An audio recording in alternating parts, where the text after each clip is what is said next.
बहुत समय पहले विजयगढ़ नामक एक समृद्ध राज्य हुआ करता था, जहां राजा वीरसेन अपनी प्रजा के साथ प्रेम पूर्वक राज्य करता था। लेकिन इस राज्य की एक रहस्यमयी परंपरा थी।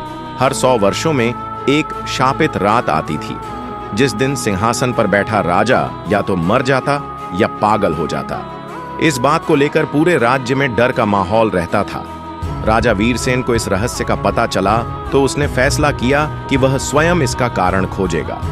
उसने राज्य के सबसे बुद्धिमान ज्योतिषियों, तांत्रिकों और सैनिकों को बुलाया, लेकिन कोई कुछ ठोस नहीं बता पाया। सभी ने कहा, यह कोई पुराना शाप है जिसे केवल राजमहल के नीचे छिपे कक्ष में जाकर ही समझा जा सकता है। रात होते ही राजा वीरसेन ने अपने सबसे भरोसेमंद सेनापति अर्जुन और महामंत्री रुद्रपाल को साथ लिया और छुपे हुए रास्तों से उस गुप्त कक्ष तक पहुंचा। जैसे ही उन्होंने दरवाजा खोला, अंदर अंधकार और सन्नाटा था। दीवारों पर प्राचीन चित्र बने थे, जिनमें एक पौराणिक युद्ध और एक नागिन रानी की मूर्ति उकेरी गई थी।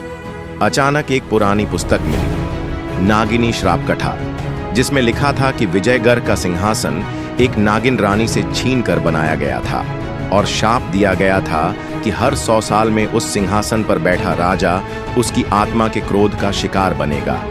राजा वीरसेन समझ गया कि यह शाप केवल बल से नहीं, बलिदान और न्याय से हटाया जा सकता है।